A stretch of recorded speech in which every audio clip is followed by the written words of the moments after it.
Welcome again, everyone, to, as we mentioned, the first Action Committee's Civil Society and Member States Dialogue, Global Dialogue on the International Migration Review Forum. We want to thank you for taking the time for joining us today as we begin discussing, this process, and as we discuss the kind of continuation of our discussion that we've already begun over the last 2 months. I just want to review very quickly before we introduce the panelists how we got to this point. And really, essentially, the Action Committee's members initiate this discussion about back in May of this year, understanding that we'll have about a year to go to the first International Migration Review Forum, the first IMRF. And the decision was to say that we should begin a year-long process towards this. We began by having a quick survey among global civil society, especially our members, and some of the key things we wanted to include in that process. And it was very clear one of the first things we wanted to do was to have a consultation amongst ourselves and to continue that level of consultations and discussions amongst ourselves throughout the year. And we did that. We did that last month in June, with our first consultation where we had over 80 participants in a 2.5-hour session, actually, where we also broke out into groups and came up with different key points that we thought were sort of the initial thinking on where we should go and what we should focus on. And we'll talk about that in a second. The other thing that came out from the survey was the very clear point that we wanted to have a dialogue with states and continue this kind of dialogue and cooperation, something that we've done throughout the Global Compact, right from the start, through the consultations, the stock taking and the negotiations of the Global Compact, and periodically since the Global Compact's implementation phase began after its adoption. So this is something that we've been continuing to do, but we wanted to have, it was clear that we wanted to have a series of dialogues, beginning with today, the first one with member states. So we really appreciate our member states for joining us today in this dialogue. I just wanted to underline a couple of things about this so far. Is that one, we have about now, let's say about 9 to 10 months to go towards what is expected to be the first International Migration Review Forum, the first IMRF, which is expected to take place in New York. And we will definitely continue to have this process, this dialogue, this discussion with ourselves in civil society globally, but also with member states and other stakeholders who will be developing that in the coming months. So please stay tuned for that. So this will be something that will be ongoing. So this is just the first initial discussion and dialogue we'll be having, and we hope to continue beyond that.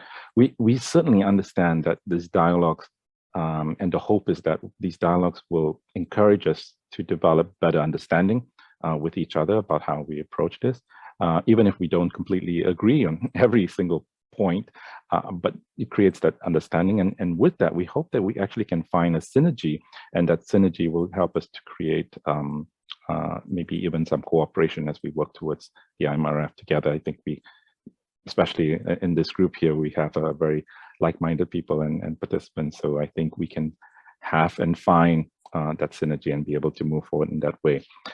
So with that said, we'll jump into the discussion for today. I just want to really quickly introduce our panelists for the discussion that will kick off the discussion today.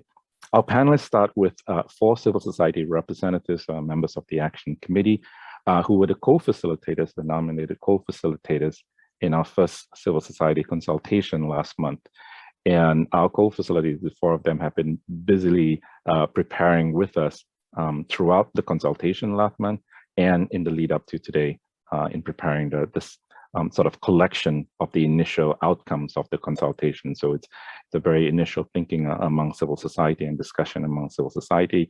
We've been consolidating and synthesizing a lot of those. And what they'll be presenting is essentially some of the key points that we felt was resonated with a number of people, quite a lot across the board. And we'll be going over that in a second.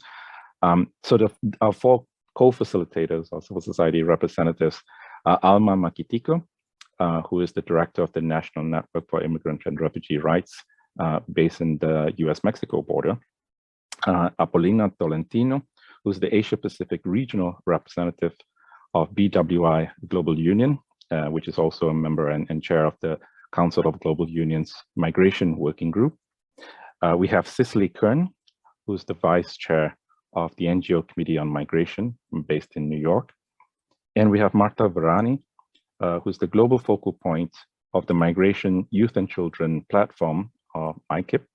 And that is part of the MGCY, the UN MGCY migration platform in the UN. So we really appreciate the four of them who've been working very hard, both in the consultation last month and since then, preparing the outcomes that they'll be presenting today.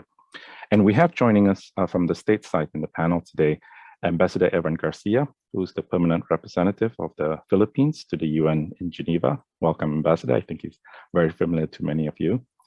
And Anne Hitzegrad from the Federal Ministry of Economic Development and Cooperation, or BMZ, from Germany. Thank you, Anne. Also, Anne, I think many of you have met before and spoken with before in previous GFMDs and others. So we welcome both of you and thank you for joining us. We may have also other member states who are joining us as participants, and we'll certainly hear from a number of them in the discussion section. So with that said, let me jump into the presentations and just kind of underline a couple of things again. One is that the points that our civil society representatives will be presenting are sort of a summary, initial summary of outcomes from that first consultation. It's certainly not something that that's the final outcomes from civil society, and certainly we'll be developing and evolving this as we go into our series of discussions from now until the IMRF next year. But it gives us an idea of some of the key things we are really starting to think about and talk about, some of the main things that we're starting to flag and concerns. So we wanted to articulate this first amongst ourselves and discuss this amongst ourselves, but also now it gives us an opportunity to share these with our fellow member states and to have an interaction and exchange about this as a start and work towards the IMRF next year. So they will be presenting some of the key points. They'll be elaborating, kind of giving their own perspectives on these key points. So we're happy to start the panel by turning to them. We just to start also by saying that the indication for us is that we very much, from global civil society, most of us are very much committed towards a successful implementation of the Global Compact for Migration, and with that a successful and good review so far, taking stock of what the implementation has been so far. So what we've done is have a discussion about where we think that is and how we can go with that. And they'll be presenting some of, as I mentioned, the initial outcomes of our first discussion and first consultation from last month. But we've also kind of looked at it in a way that these are some things that we want to work on as global civil society, sort of the commitments that we want to have. So they'll be presenting in that way and and elaborating in that way, and sort of extending these discussions to say, can states join us in that commitments, and can we work together and cooperate together as we approach that. So that's sort of how the presentation will go. We'll also show and on screen some of the main points as they're presenting them. So with that said, let me turn first to Marta Varani from the Migration Youth and Children Platform. Marta will be presenting the first two key points from the civil society consultation from last month. Over to you, Marta. Awesome. Thank you, Colin, for the floor. And actually, let me start by echoing your thanks to our esteemed panelists for participating in the civil society dialogue and for your openness to listen and engage with civil society concerns. And I would also like to thank my fellow civil society colleagues for your trust to have me report on part of the key outcomes of our joint consultations. And I'm inviting you to please join this conversation by adding your thoughts in the chat or later in the QA, as I'm trying to do them justice in the limited time that I have. The first point that I will raise stems from the discussion we had during the consultations, looking back at the ongoing regional reviews. I think as civil society, we also, the immense effort behind all of them, but we also concurred that there was no clear way to evaluate the progress or lack thereof made in all of the areas outlined by the principles and objectives of the Global Compact for Migration. So each country, organization, and entity is completely relying on their interpretation of what the targets might be, left without guidance as to what would qualify as good progress.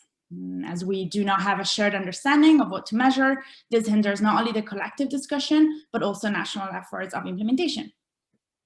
And so benchmarks, such as those contained in the 2030 Agenda Sustainable Development Goals, or the SDGs, clearly show how we can balance the flexibility of broad and general guiding principles with the concreteness of specific targets. While each country might still choose what to prioritize and how to implement certain SDGs, the common framework allows for the VNRs, the voluntary national reviews, to still provide a common reference point for meaningful comparison and discussion and for effective implementation. We therefore agreed that common benchmarks would be an important addition to the GCM, and so decided on a commitment for a collective effort to establish a monitoring framework with concrete criteria for GCM implementation and review. This is about concretizing the GCM principles and objectives in tangible targets that are easier to measure, to evaluate, and thus to implement. We can draw from already existing frameworks, such as the already mentioned SDGs, and importantly, international human rights standards. These can help us guide the discussion by providing already agreed on targets and measurements that can be interpreted nationally while serving as cross-regional reference. An example is access to quality education for migrants. While, for instance, the GCM Objective 15 on providing access to basic services for migrants specifically mentions access to education for migrant youth and children, the lack of benchmarks on what that would mean in practice makes it harder to evaluate whether the objective is being achieved or not.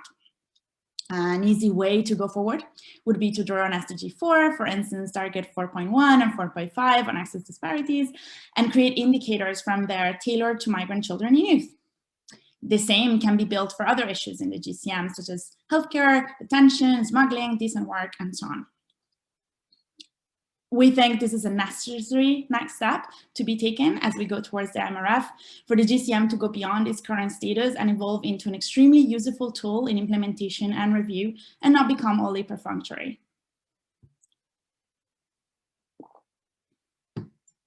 The second point I'm raising has been a transversal and essential topic, as already highlighted by Objective 17 of the GCM, which is the importance of public narratives on migration and migrants, of fighting xenophobia and racism, and how those are interlinked with levels of violence or integration at the local level.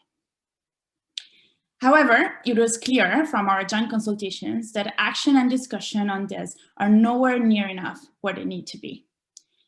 The intersection between migratory status, race, ethnicity, gender, and sexual orientation is creating situations of serious concerns in many localities where oppression, discrimination, injustice, and violence are currently hurting many people and putting many more at risk. And while the global pandemic hit everyone differently, it is most definitely hurting some of these groups more than others. The effects of discrimination and injustice hit migrants hard, but also their communities, creating violence and strife where there could have been collaboration and joint efforts to stay safe, to raise economies, and to protect each other. Current efforts that work towards evidence-based public narratives have already shown that they're not too hard to implement, that they work and that they pay off. These campaigns and efforts, for instance, the It Takes a Community campaign led by the GFMD Working Group on Public Narratives, as well as many local initiatives we have, for instance, featured on our own Let's Talk Migration campaign, are already showing positive results and impact. And so as we work within civil society to create integration in our own communities, we're committing to putting the fight against racism, against toxic narratives against migrants, and the promotion of evidence-based narrative front and center in our own implementation and review of the GCM. And so we're inviting you to join us to do the same and to prominently analyze, feature, and address the links between race, ethnicity, migratory status, and discrimination. So this concludes the summary of the first 2 points coming out of the consultations. Thank you, Colin. Back to you. Thank you very much, Marta. And next we turn to Apollino Tolentino from BWI International for point number 3. Over to you, Don. Thank you, Colin, for the introduction. Good day to all. The BWI is grateful to be part of this dialogue on engagement in the International Migration Review Forum. I am particularly honored to contribute in the discussion on commitment number 3. Before that, I would like to commend the rest of the members of the panel, particularly our colleagues in the civil society organizations, but as well as our representatives from the member states, Ms. Annie Hesegrad, Federal Minister of Economic Development of Cooperation, Germany, and his Honorable Ambassador Eamon P. Garcia, Permanent Representative of the Republic of the Philippines to UN in Geneva. Similarly, recognition to the invaluable contributions of the Secretariat of the Civil Society Action Committee to this dialogue. No less than Mr. Felipe Gonzalez Morales, the UN HRC's Special Rapporteur on Human Rights on Migrants, in his report last year, stated that, I quote, "The right to freedom of association is essential for migrants to express their needs, protect their right to life, and defend their economic, social, cultural, and other human rights," unquote.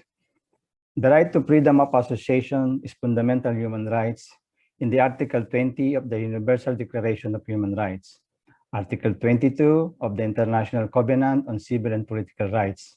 Similarly, the right to join trade unions and bargain collectively are also enshrined in the ILO core conventions as expressed in the 1998 Declaration on Fundamental Principles and Rights of Work.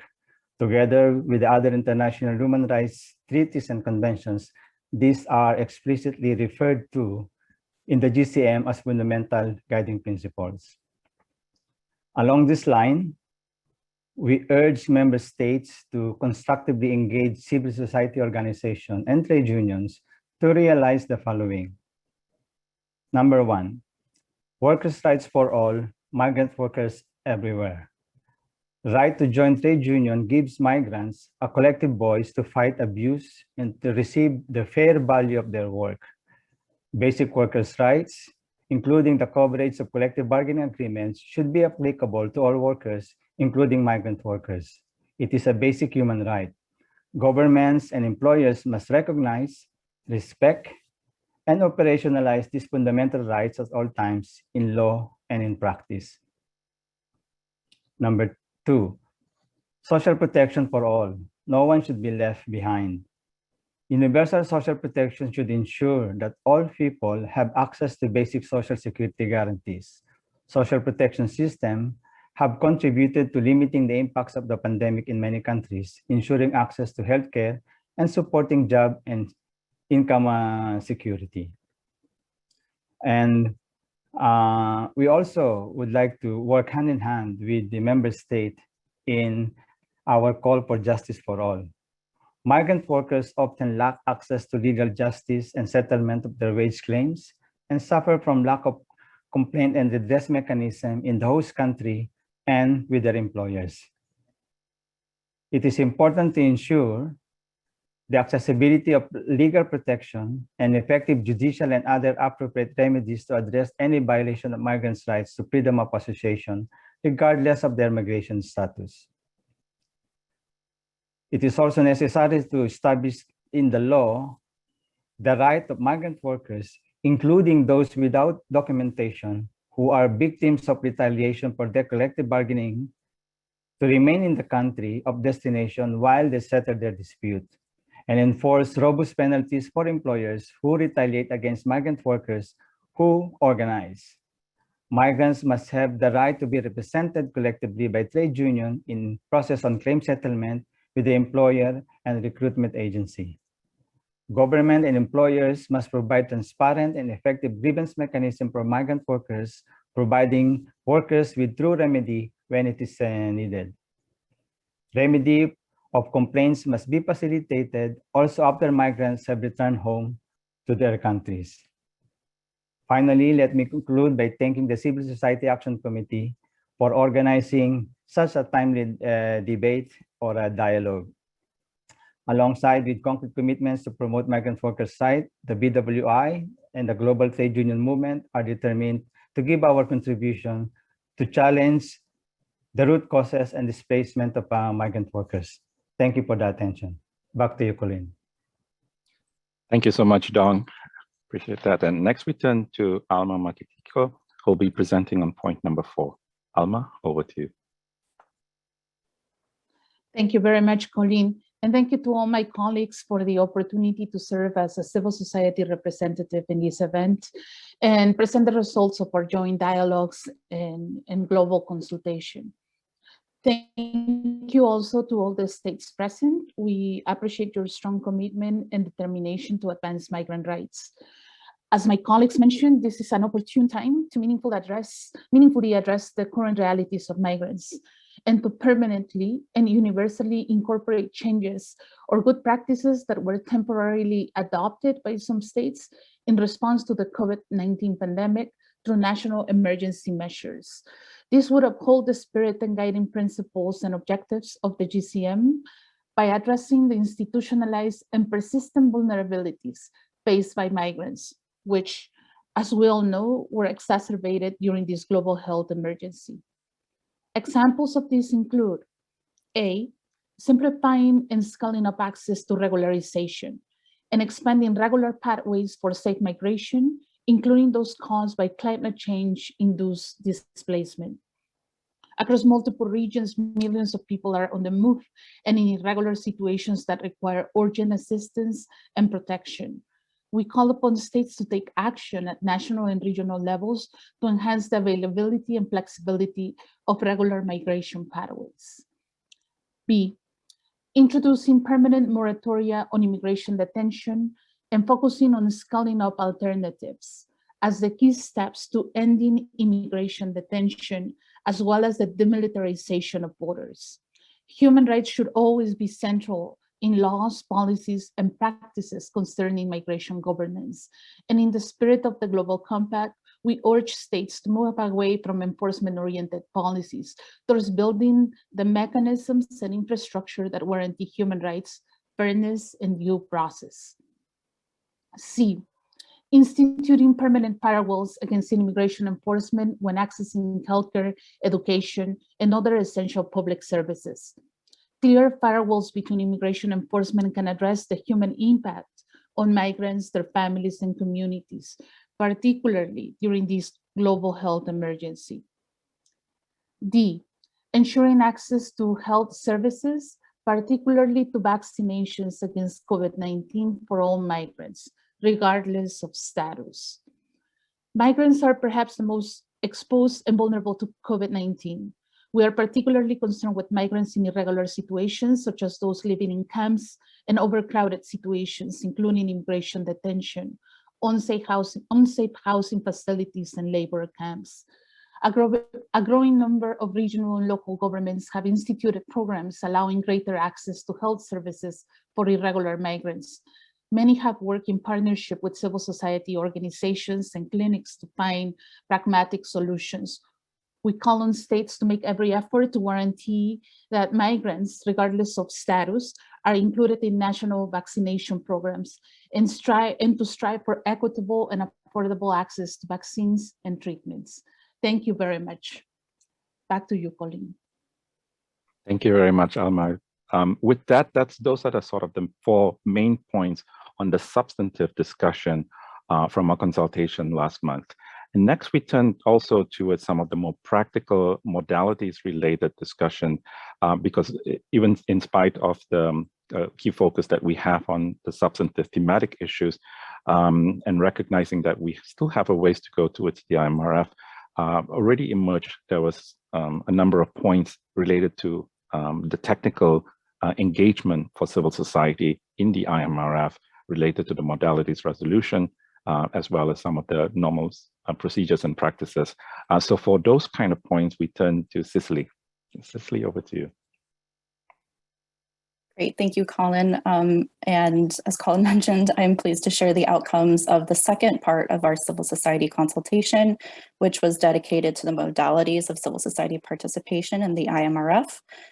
There was a wide consensus among participants that inclusive, representative, and self-organized civil society participation is a top priority as we look forward to engaging in the IMRF. This builds on the long-standing tradition of civil society self-organizing and active engagement in the high-level dialogues on migration and development, the GFMD, and the processes to elaborate the New York Declaration and the Global Compact for Migration.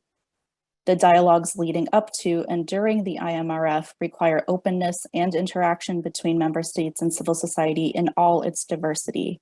This means facilitating the participation of grassroots organizations, especially migrant and diaspora groups, from all regions, including by funding participants with less resources. The participation of grassroots organizations who experience the daily challenges and contributions of migrants will be critical to reviewing the implementation of the GCM and identifying gaps and emerging issues. As this is currently scheduled to be an in-person meeting, we hope that member states will work with us to remove administrative obstacles for broad civil society participation, including simplifying or removing the need for time-consuming and expensive entry visa requirements in order to access UN headquarters. As we continue to deal with the COVID-19 pandemic, participants who lack access to vaccinations should not be discriminated against for in-person participation. It will be important for us to learn lessons from other in-person UN gatherings. For example, COP26 in Glasgow later this year. Vaccines are strongly recommended, but not required for participation. And the government of the United Kingdom has made an offer to provide vaccines to registered parties, observers, and media representatives who have not yet received a vaccine, are not able to get one in time for attendance at COP26, and cannot access a vaccine through other means. So administrative measures such as these will be necessary to ensure equitable access to the IMRF. If modalities for digital participation become necessary, we need to make sure that these are designed to facilitate inclusive participation, not to sideline or exclude civil society voices. And while we appreciate the efforts to ensure that those that have had accreditation under previous GCM processes have access to the IMRF, we want to ensure that there is an easy process for new voices that have not participated before to engage in a meaningful way. By removing the requirement for civil society participants to either have ECOSOC accredited status, to have participated in GCM negotiations or the Marrakesh Conference in 2018, or other possibly complicated special accreditation procedures, we can better include the voices of migrants and service providers who live and work on migration day to day, which will help to ensure a more robust and comprehensive review of the GCM.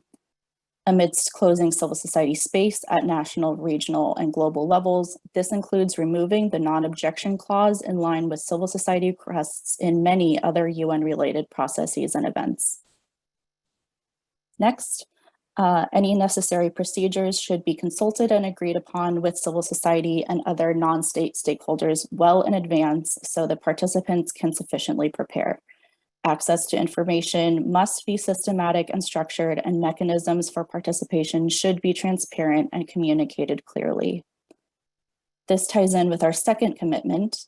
We stand ready to engage in regular and transparent dialogues at the national, regional, and global levels as governments and all stakeholders prepare their reports to the IMRF. Civil society provides firsthand evidence of concrete actions and solutions to implement the GCM in partnership with states, local authorities, international organizations, and migrants around the world. We're not just advocates, we are partners in implementation at the front lines with migrants. We're prepared to continue providing substantive inputs to the review of the GCM, and we trust that as member states prepare for their voluntary national reports for the IMRF, they will value our inputs, take our contributions into account, and focus on gaps in national policies and emerging issues that we observe from the grassroots. Third, civil society and migrant communities are strongly united by a commitment to choose our own rapporteurs and representatives. Paragraph 15 of the IMRF Modalities Resolution requests that the PGA organize and preside over 1 day of informal, interactive, multi-stakeholder hearings with all relevant stakeholders, and also requests the PGA to invite the representative of civil society to present a summary of the hearings during the opening of the plenary. Considering the diverse, heterogeneous nature of civil society, we insist that there be more than one representative or rapporteur to speak on behalf of civil society in the IMRF plenary sessions in order to ensure regional, gender, and thematic diversity and balance. Also, the language of the modalities resolution suggests that the representative of civil society would speak on behalf of all of the stakeholders participating in the informal hearing.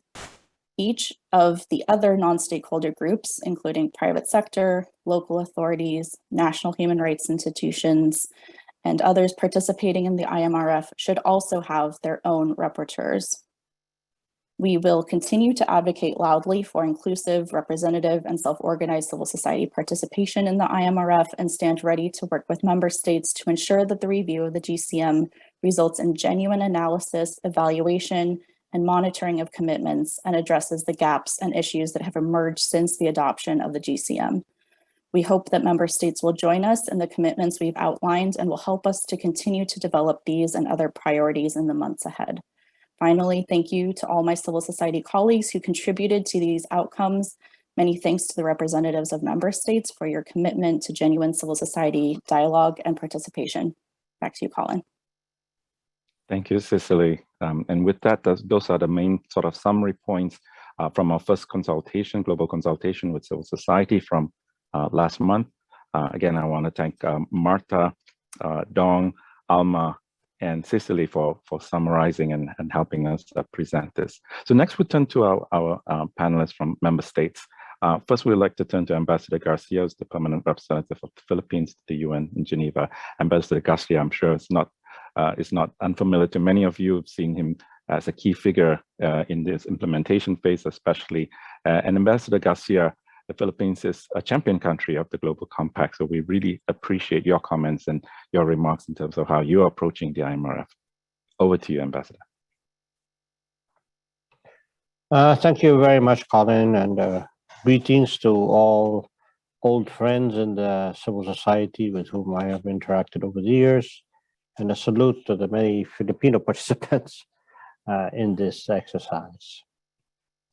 I understand that Anne Hitzegard from Germany is also on this panel, and this is perfect, as indeed the Philippines and Germany have collaborated on migration governance bilaterally as an active corridor of migration for healthcare workers in particular, and multilaterally through the JFMD, the Migration MPTF, the Bureau of the IOM Council, among many other platforms. The Philippines, in the person of Undersecretary Sara Arreola, chaired the regional review of the GCM implementation in UN ESCAP in Bangkok. And there were many lessons learned for the region and for us in our national capacity, particularly the gaps in implementation that I feel civil society can play a large part in closing. The Asia-Pacific regional review of the implementation of the GCM allowed states in the region to take stock, to bring to the fore issues that need urgent attention, and provided a venue for dialogue on how to address these challenges. Crucially, the review recognized the implications of the COVID-19 pandemic on migration. The regional review included member states, international organizations, and stakeholders, providing a platform for various sectors to be heard. The dialogues, therefore, were constructive, engaging, and pivotal towards our ultimate goal of improving migration governance in the Asia-Pacific region. Allow me to draw from these lessons. First is the wide recognition of the positive contribution of migrants and their families to sustainable development, whether they are in countries of origin, transit, or destination. Specifically, remittances were seen by countries of origin as a major source of income, which contributed to poverty reduction and improvement in the livelihood of citizens. For countries of destination, meanwhile, the need for human resources was filled in by its migrant population, creating this indelible link between migration and development.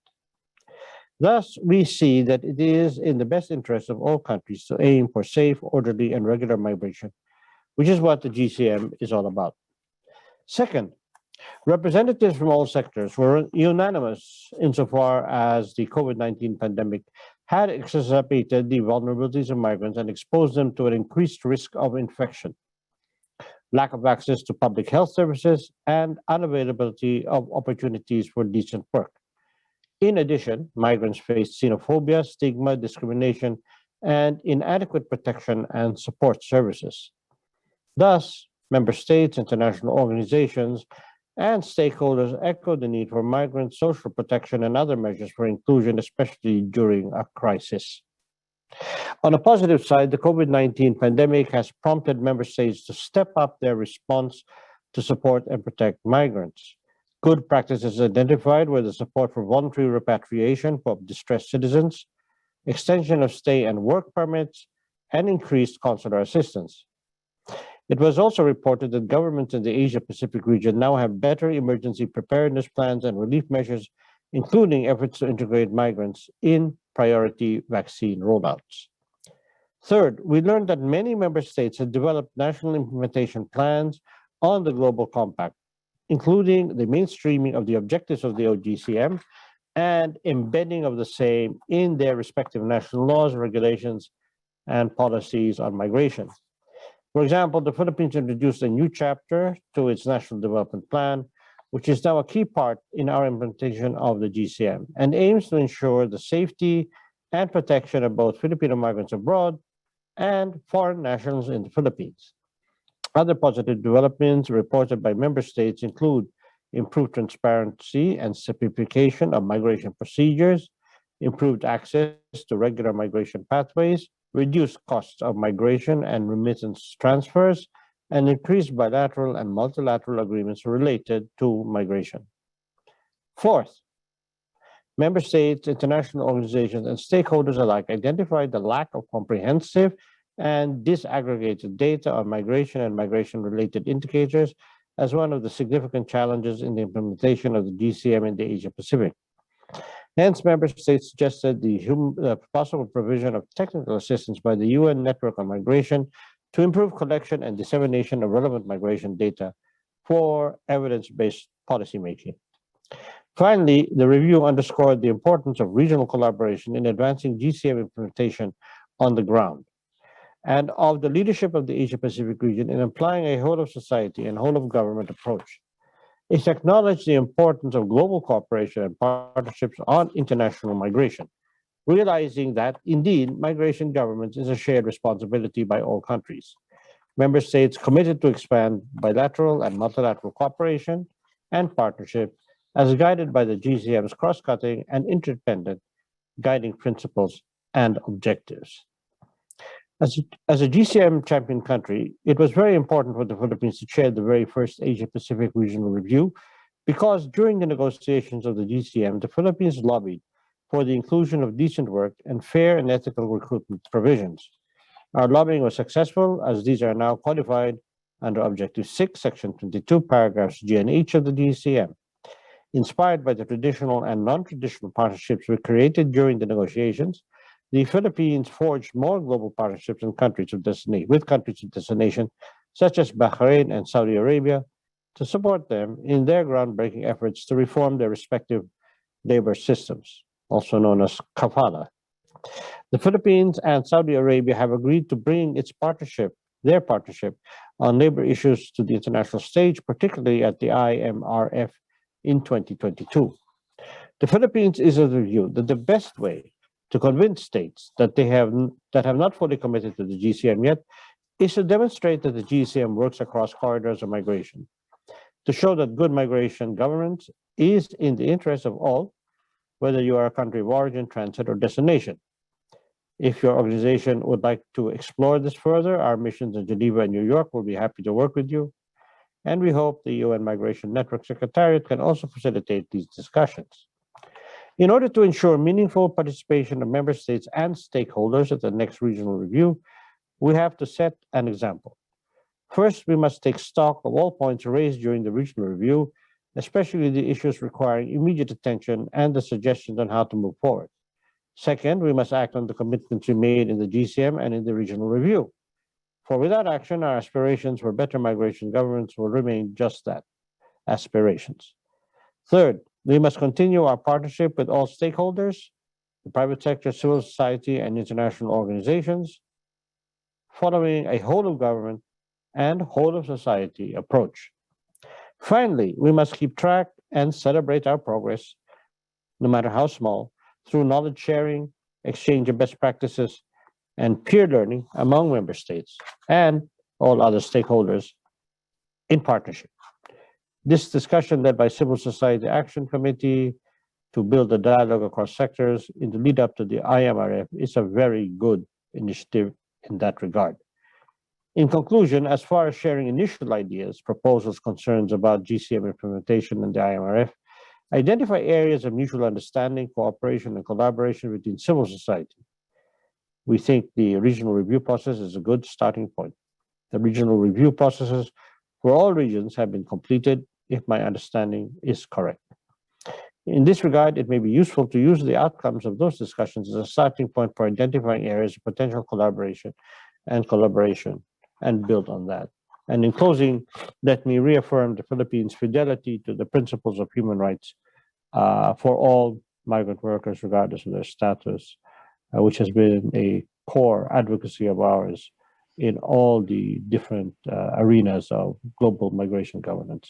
And in that, of course, civil society has been a prime partner. And we thank all our civil society partners, as well as you, Colin, for being so instrumental in allowing for these discussions. Thank you very much. Thank you very much, Ambassador. Certainly, we appreciate these kind of remarks coming from the Philippines, and as a champion country, as you said, that really gives a really good indication of where you're going and how you're kind of taken from the Asian Regional Review.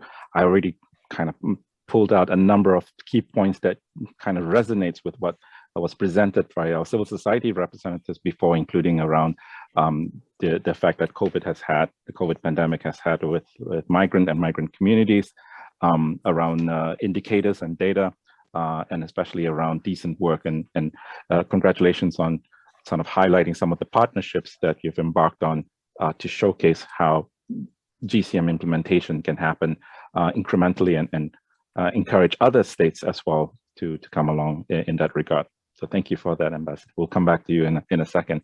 Next, sure. Thank you. Next, we turn to Anne Hittergaard from the Federal Ministry of Economic Development and Cooperation on what we typically refer to as BMZ in Germany. Anne, thank you for joining us. You've been a great partner and a great supporter of civil society for over many years across many different platforms, including the GFMD and in the Global Compact. But we also want to recognize Germany as one of the key countries who have, first of all, jumped in to contribute towards the MPTF, and if I understand correctly, is still the biggest contributor towards the MPTF, and not only that, but kind of leading in many different ways. Thank you also for sharing some of the key outcomes from the European Regional Review, and we turn to you for your comments from Germany. Thank you very much, Colin, and dear colleagues. It's really a great pleasure to be here with you, although we can only meet virtually. As you mentioned already, the IMRF is less than a year away, and I'm particularly glad to participate in this very timely dialogue, as we think we should really continue this over the next year.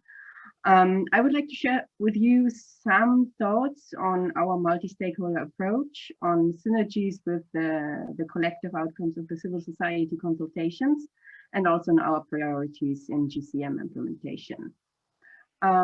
First of all, let me commend you for your tireless efforts and significant participation in global migration governance. You mentioned it already, where you contributed in the GCM processes, in GFMD, etc. And the dialogue today represents a clear commitment to a multi-stakeholder approach from both civil society and member states. We are very happy to be here with the Philippines. We strongly believe that the most pressing issues require exchange and cooperation between governments and non-governmental stakeholders. We are always happy to witness positive development towards more inclusiveness, openness, and transparency. For example, we were glad to see how present non-state actors were during the virtual GFMD summit in January. And also we see the current governance reform, which indicate a more inclusive GFMD in the years to come. At the same time, we are concerned to see an increasingly shrinking space for civil society worldwide, and therefore we believe it's even more important to use the given space in a constructive and action-oriented manner. In German development cooperation, we seek to strengthen and promote multi-stakeholder approaches, not only when it comes to participation in international conferences, but also in our daily work and projects across our partner countries. So for example, we do have a program called Migration and Diaspora, where we strengthen the diaspora as an integral part of civil society engaged in development policy. And we make sure that diaspora and migrant organizations are closely involved in BMZ's civil society exchange fora. For example, we did recently organize dialogues with diaspora and with civil society. And I know that some of those who are here today participated. We also work together with local actors and with think tanks in Germany and international, and we believe that this allows us to benefit from different perspectives and helps us for having more informed and inclusive policy choices. Thank you very much for sharing the outcomes of the first Open Global Civil Society consultation. It's great to see that the civil society stakeholders all around the world came together to prepare common positions and identify joint priorities and concerns leading up to the IMRF. I would like to encourage you to reach out to German civil society, who have recently initiated a similar multi-stakeholder process on a national level. And I think some of them are present here today, so that might be an opportunity also to connect. Let me outline some synergies between the civil society collective commitments and the approach taken by German development cooperation. Referring to our commitment regarding migration and the COVID-19 pandemic, our ministry has launched a COVID emergency program last July with a total volume of around 3 billion euro. And in the recent months, we have witnessed that refugees, IDPs, and migrants are particularly hit by the pandemic. You already mentioned it. At the same time, many migrants work in the health system and related jobs and make a significant contribution to the fight against the pandemic. That is why we have made it a priority of the emergency program to stabilize refugee and crisis regions and mitigate the socioeconomic consequences in affected partner countries. The pandemic clearly demonstrate that cooperation is more than important than ever. Alongside cooperation with our partner governments, collaboration with non-state actors is a key element in the way out of the crisis. In relation to our commitments on participation of civil society in the IMRF and beyond, let me reassure you once again that inclusiveness is key for German development cooperation as well. Over the past years, we have systematically supported the meaningful participation and engagement of civil society in migration processes at national, regional, and global level. You can also count on us when it comes to our common vision of ensuring inclusive and representative civil society in the IMRF, and I think we can say that we are ready to walk the talk. Let me now turn to our priorities regarding GCM implementation. What is important to mention, however, that BMZ is a Ministry of Development.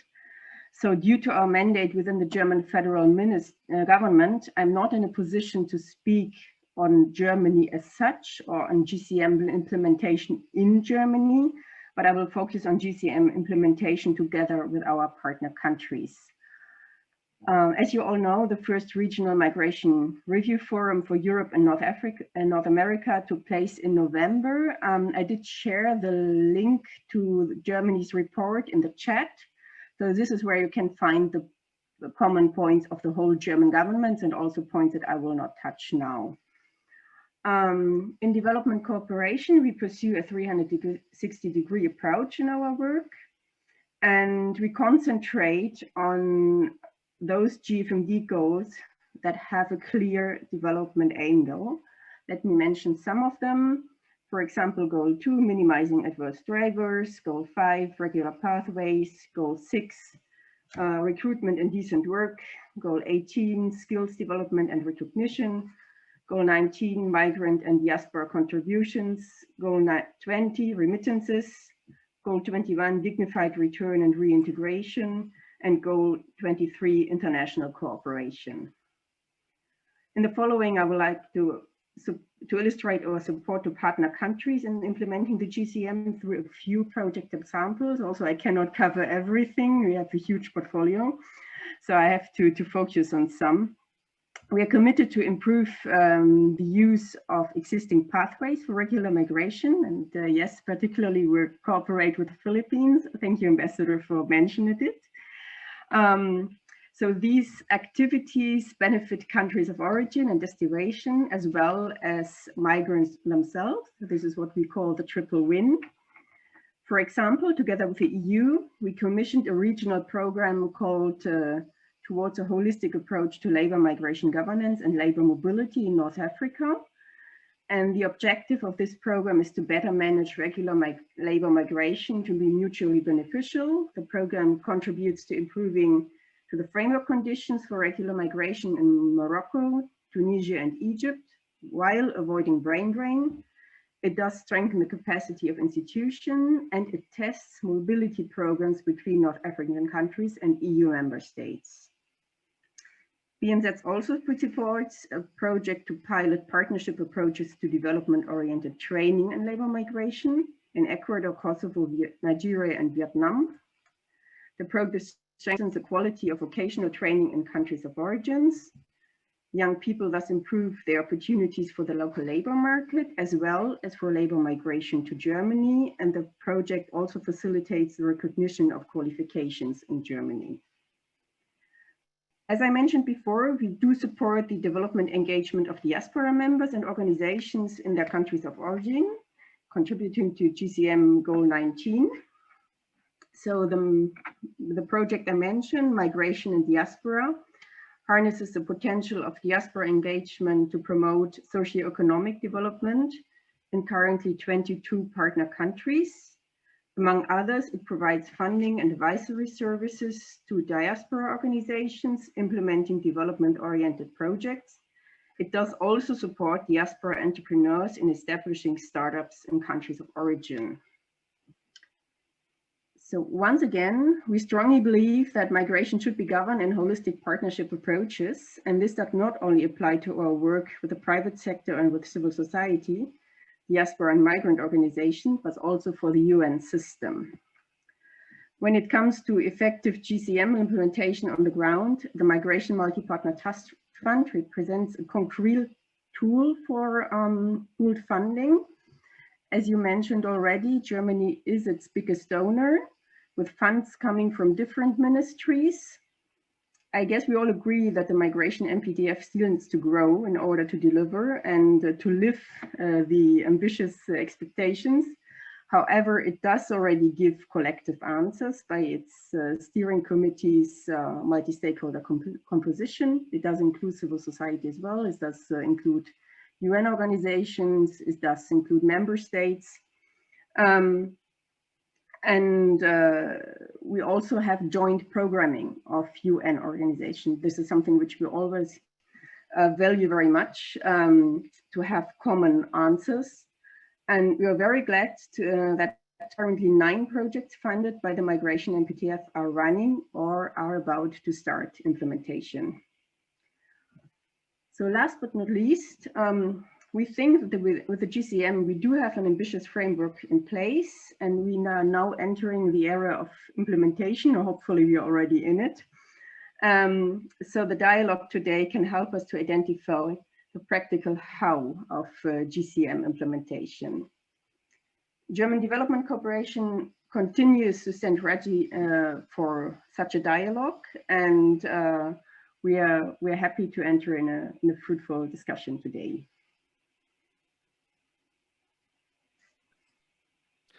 Thank you so much, Anne. I really appreciate Germany's comments on this, particularly, and as you said, you've really engaged in both concretely on the ground, bilaterally with different states. I really applaud some of the your recognition of regular pathways programs in terms of mobility programs that you've embarked on, as well as some of the outcomes and procedures that you've also highlighted in the European regional review. Thank you for that, and thank you again for your continued support, both of sort of a multi-stakeholder platforms in the many different spaces that we're engaged in around global governance on migration. Really recognize Germany as a champion for that in many cases. Thank you for these comments. I think this gives us a lot of food for thought, and I already see some areas where we can discuss even more and kind of elaborate more. But before we jump into that, maybe it's a good moment now to kind of open the floor up to different comments from other participants as well. Let me start first with some of the participants from member states, other member states who might be participating. First, I noticed a representative from Mexico, Rodolfo, if you're willing and able to take the floor.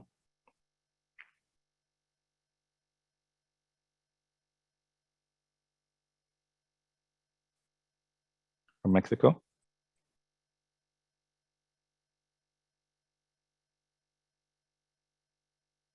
Okay, if not, then I'll turn over to Morocco. I noticed a representative from Morocco, Majda.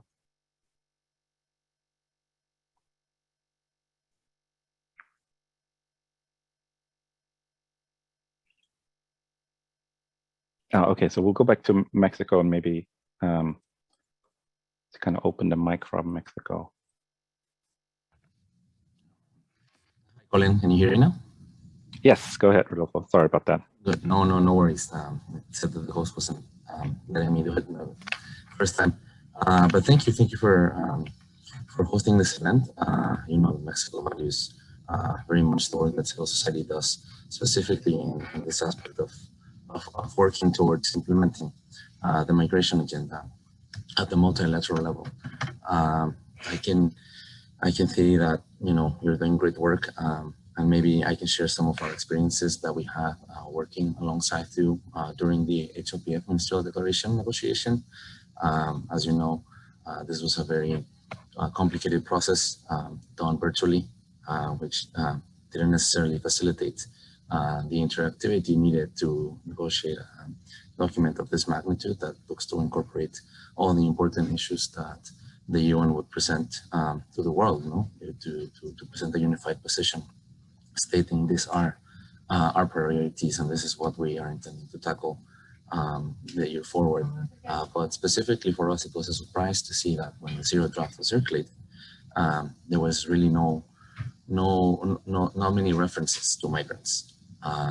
And you know, for us, Mexico being a country of origin, destination, and transit for migration, and having one of the biggest diasporas outside of Mexico, we were surprised to see that they had a paragraph on refugees, which is only 1/3 of the population of internationally displaced people and migrants. So for us, it was very challenging to try to get other countries to support this.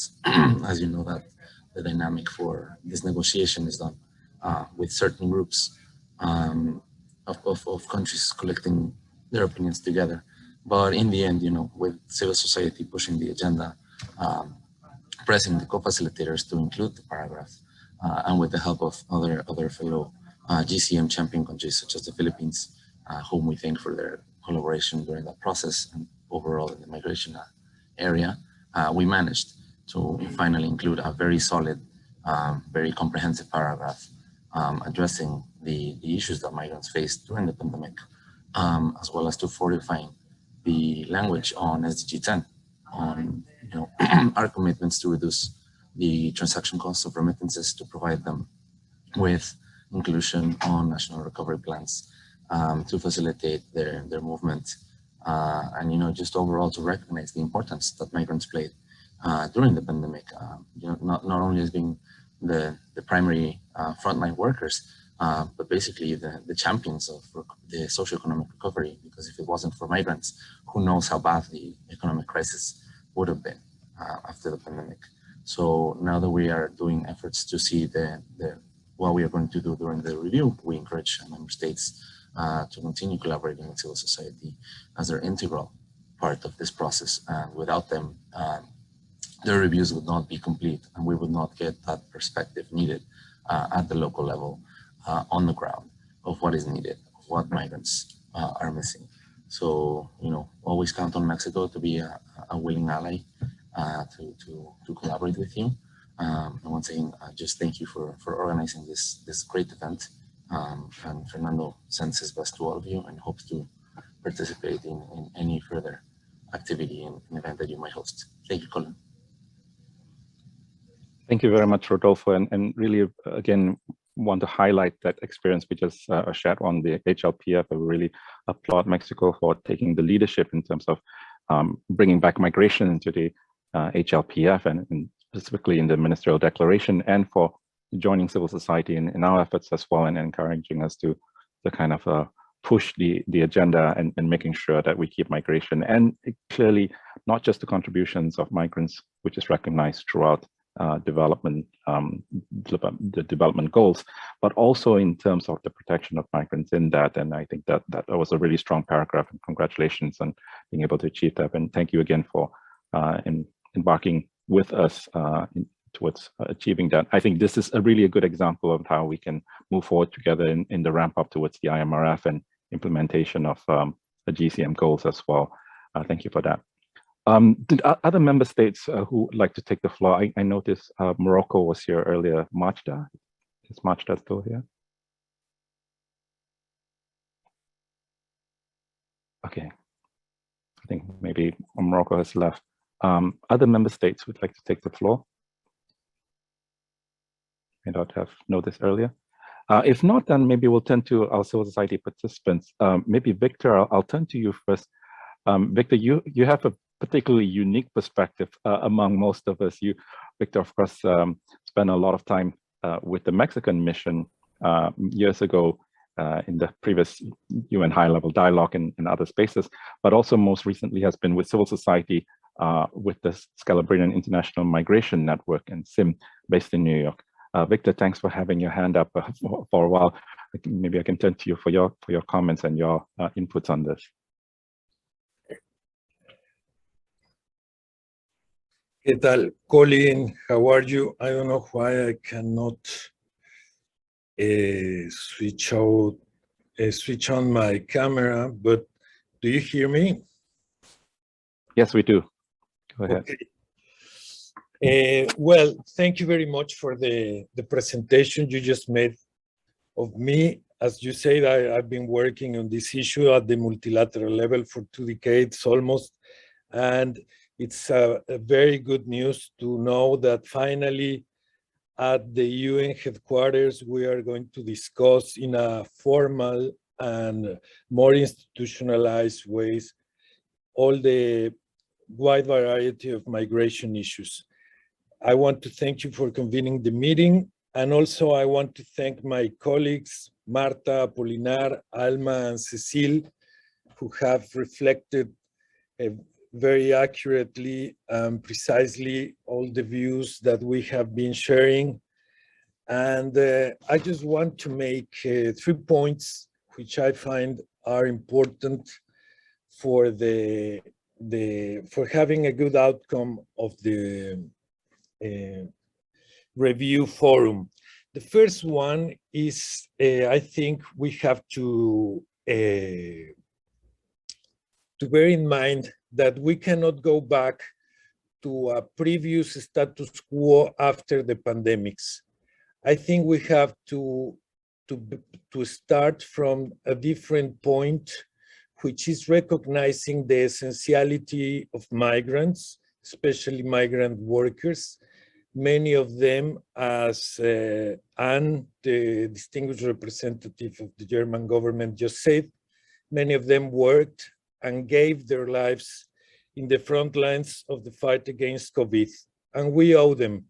We owe them not just a recognition, but we owe them a different way of conceptualizing and perceiving the reality and all the benefits migrants bring to host and origin societies. Bear in mind also that the levels of remittances did not plunge, right? The opposite.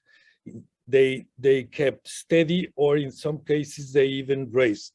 So migrants showed an enormous amount of solidarity, both to origin and destination societies, and we owe to them, and we have to bear in mind this, that we have to work from a different set of mind and a different perspective. And bearing this in mind, I propose to have, and this is a proposal I make to all governments, I think it would be appropriate to have at least a 10 minutes ceremony at the beginning of the forum in order to honor all of those migrants who lost their lives during the pandemic, serving others and making possible that the economics and societies where they were and where they from kept in motion and kept alive. And this is a proposal I make. Secondly, I want to raise an issue that I want to share with all the stakeholders. We find a threatening or a difficult to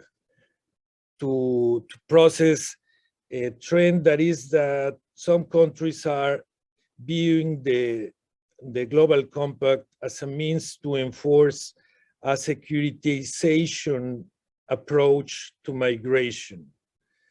And we are concerned with this, that as an NGO colleague, Polo, said in the last session, some countries take the words safe and regular in order to justify security-centered measures in their or policies instead of people-centered policies. So I think we have to bear this in mind in the discussions of the forum.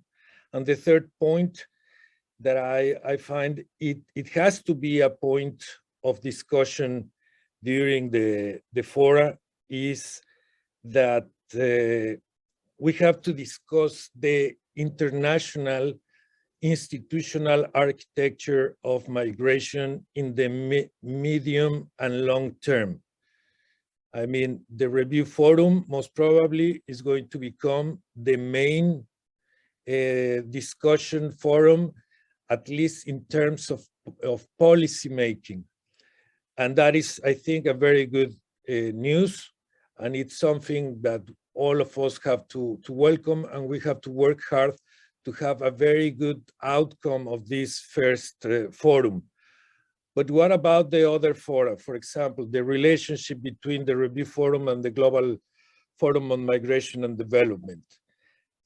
My concern is that this lack of certainty on the future of all these mechanisms opens the space for having less and of less quality spaces of interaction between civil society and other non-governmental actors and state actors. So we need to bear in mind that we need better, I mean, in terms of quality, and in as much as necessary, more interaction between stakeholders and state representatives. So I think this is a point of agenda that in the forum has to be discussed. And that's it. Thank you so much, Colin, and thank you for all my colleagues for their excellent work in summarizing the concerns. And also thank you to the ambassador of the Philippines and the representative of Germany and Mexico. Thank you very much. Thank you, Victor. And kind of going back to your first point and a proposal of having a ceremony. I know that's something that we've had in the past with our different events that we've organized in person, and we will certainly look to having something like that, even whatever we organize as civil society. So that's a great suggestion already. Thank you very much, Victor. Next, maybe I'll turn to our old friend, John Bingham. John, are you there?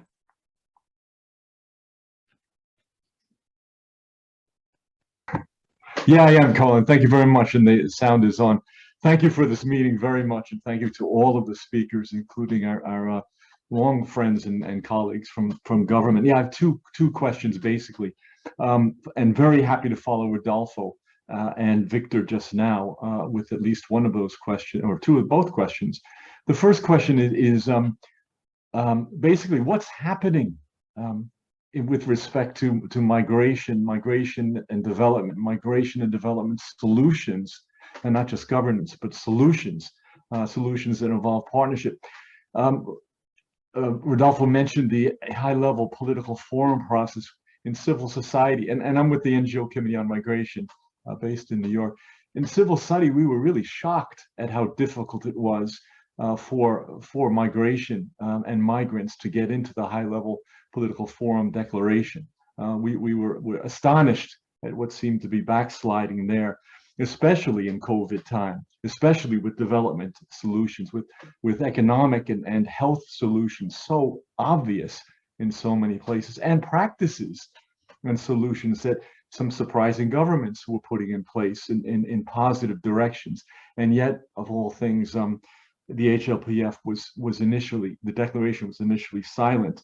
We found that astonishing because the SDGs are really the mother of the Global Compact for Migration, and yet it's silence. So wondering if I could ask Ambassador Garcia and Anna Hitzgard, what happened there?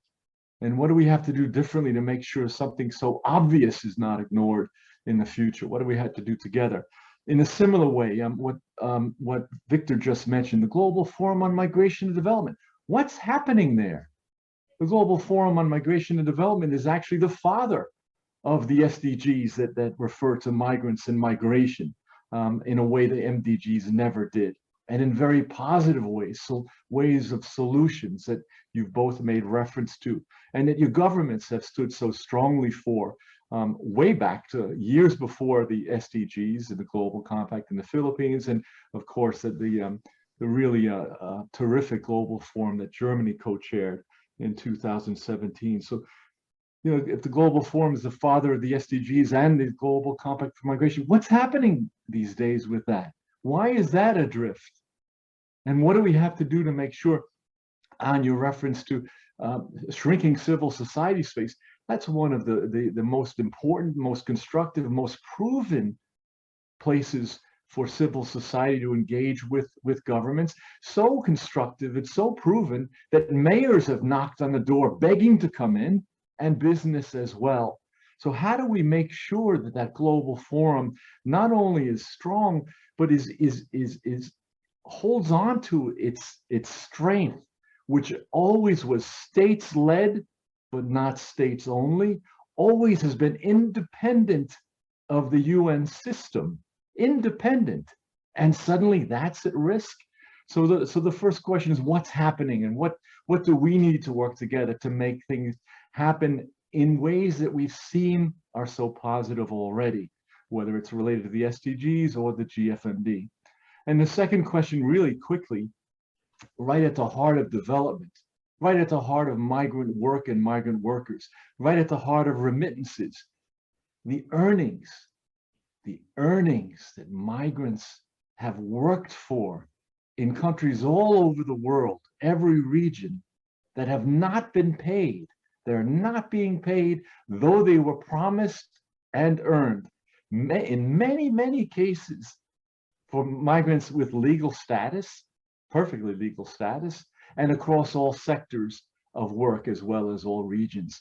What do we do to make sure that migrants are paid the money they've earned? Not just for remittances, but of course, what good is standing for remittances if the earnings that is the basis for most of those remittances are not secure? So what can we do together? Civil society is there with an international campaign that Migrant Forum in Asia, once again, is leading. Many others, the trade unions, super active, and for good reason. But we need to come together on that if we're serious about migration and development, as well as migration, development, and rights. Thanks. Thank you, John. Thank you for also kind of pointing out some of the key principles that we've kind of always adhered to, and some of the key campaigns that are ongoing in relation to responses to the pandemic. And I think that those are really very much in line with some of the thinking as we go towards the IMRF.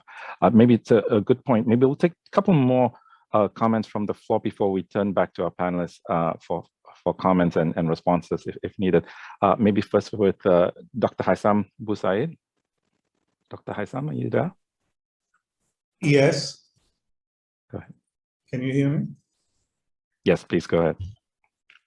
Yes, thank you for giving us the floor. We'll start our interaction by mentioning that with full details of the migration of African peoples of foreign lands and the issues affecting them in diaspora and back also in Africa, IHRC provided guidance on this report for the implementation of the International Decade for People of African Descent pursuant to the rule of law and respect for human rights, recalling in this context the important contribution to that struggle of the international community and in particular the pivotal role of the people and government of Africa, and noting the important role that different actors of civil society, including non-governmental organizations, played in that struggle and in the ongoing efforts to combat racism, racial discrimination, xenophobia, and related intolerance. This formed the background guidance to IHRC, who assist with the information in preparing for this submission. IHRC synopsis on thematic studies on expert mechanism on the right to development has proactively approached the challenges of today and the future. Climate change, the rise of automation, greater income disparity, mass migrations, and geopolitical instability are set to radically change the lives of world citizens within the next few decades. And these issues will be only compounded by increasing population growth. We call the UN attention during our participation officially in Bangkok, organized by the UN on February 18, 2020, that 83 million people are added to the world population every year, meaning a projected 9.8 billion people on Earth in 2050 and 11.2 billion in 2000. Simply meeting the basic needs of all these people will be a monumental challenge, but it's one in which development studies will play a leading role. We add our question, as one of our colleagues said, what will be done after this session in all these headlines that we have mentioned? Thank you. Thank you, Dr. Haitham. And next over to Eva Sanders. Eva, over to you. Thank you. Can you hear me, Colin? Yes, go ahead. Thank you so much.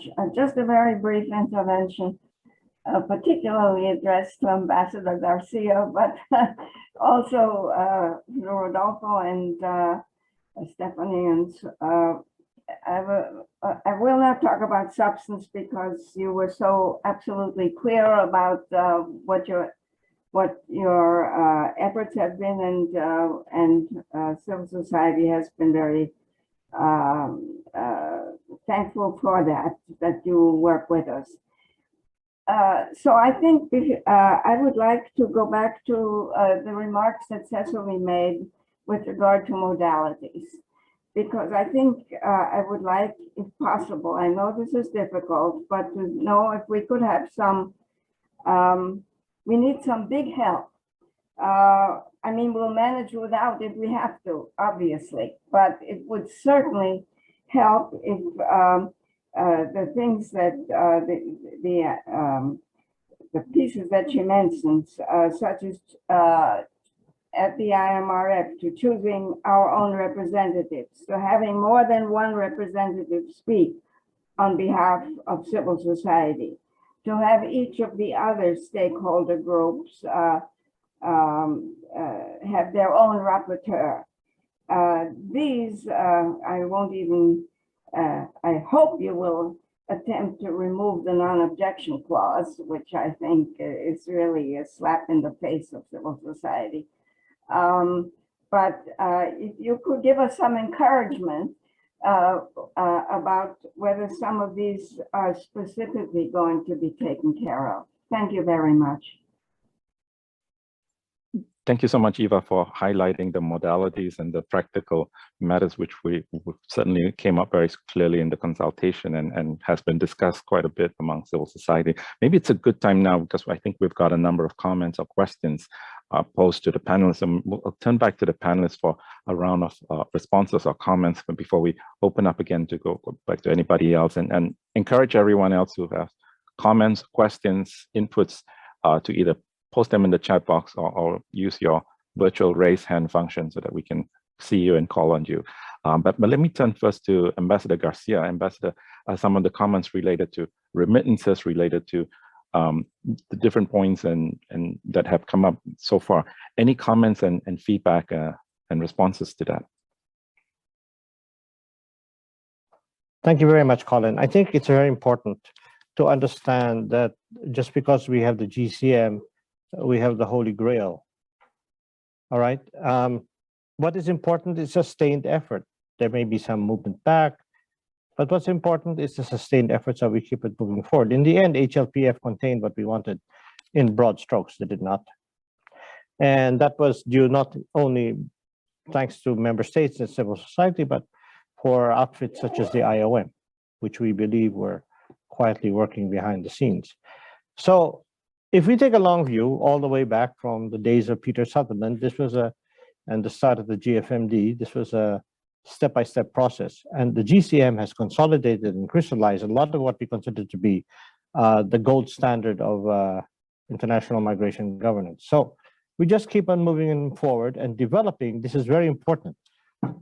Moving from the level of principle to the level of pragmatic performance and implementation. And for this, we need partnerships. And without civil society, we will not have the partnerships that we need most. Where do we need them most? We do not need them in international conferences. We do not need them here in Geneva necessarily. What we do need them to be is on the ground with us, okay? So if such practically oriented partnerships can be developed, that is the best thing, both in terms of actual programs and pushing forward advocacies. In the case of the Philippines, we've had a long association with the civil society groups of all persuasions on migration governments. This is one place where we're all more or less united, unlike other places. So I'm very optimistic on that score.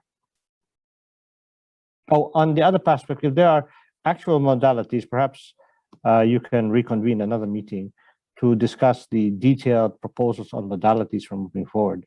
That's an entire discussion that I think requires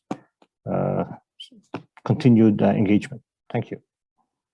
Thank you, Ambassador. Yeah, I know the UN network has indicated that they will also hold a quarterly stakeholder and listening session meeting on the 22nd of September, I believe.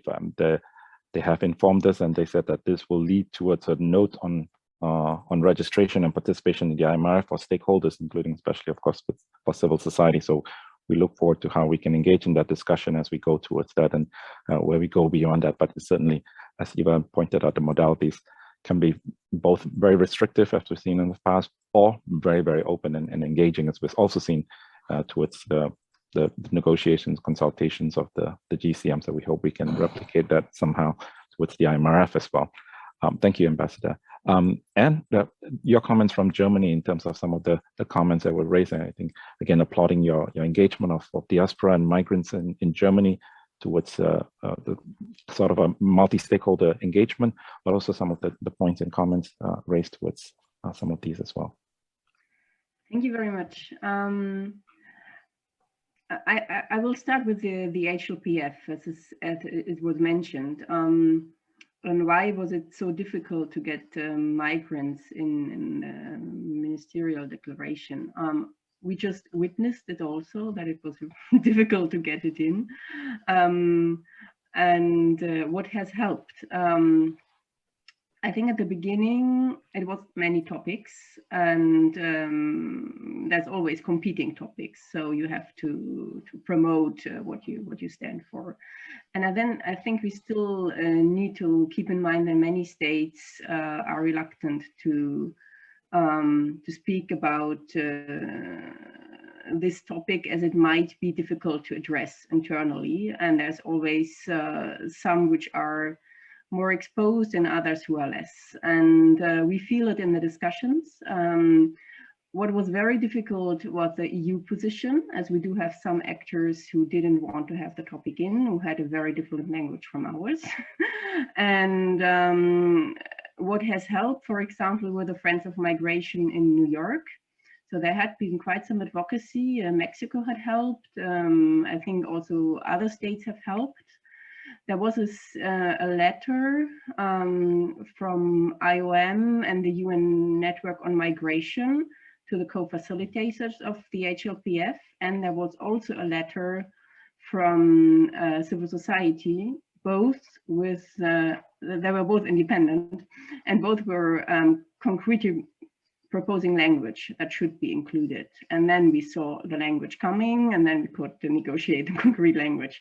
But it has been a hard process, and we needed to really address the actors who were still willing to cooperate, to go forward and to promote the issue. And it's very difficult to do that from a headquarters. We really need our embassies, and we really need to reach out to civil society and to the UN Network on Migration as well. And I think this is a little bit the same atmosphere when we are thinking about the GFMD. There is some actors who are still there, but there's also others who are less engaged. And I think it's all about really involving people and seeing what is beneficial about the discussion. We know that the Philippines are with us. We know that Mexico is with us, but others are more absent, I would say. What we did actually see is that stakeholders did get more involved over the last year in the virtual formats. They were really taking the space, and also like already Marrakesh was more open than before. There were more formats that civil society could attend, and the summit, the virtual summit in January, organized by the United Arab Emirates, was completely open in all sessions for all stakeholders.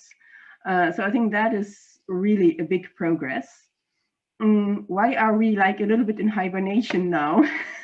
It might not be so obvious for the outside, but I think it's really important to see that there is internal discussions going on, and the civil society and the Mayors mechanism and others are involved in that.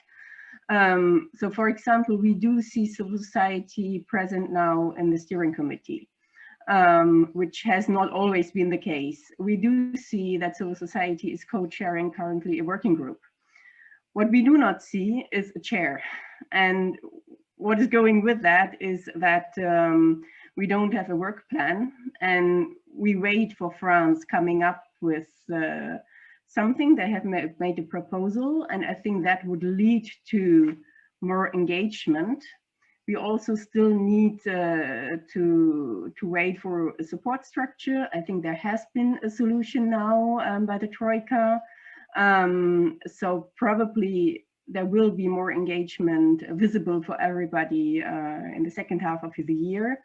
But France will formally take over from next year on. So I think we still have to wait also for them until they will get really active. And probably this year will be rather a year of internal discussions. And yeah, we hope it will go well, and we can only count on everybody who is involved to support it.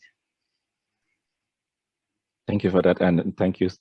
Going back to Victor's and John's comments and questions earlier about the relationship between the Global Compact and of course the IMRF and the GFMD, and this is a good indication of where things stand, and we hope that we can, on our side from civil society, we can continue to engage the GFMD platform as a really multi-stakeholder platform to raise a lot of these issues and work together cooperatively with member states as well as other stakeholders very closely. We've been working with them in the GFMD space.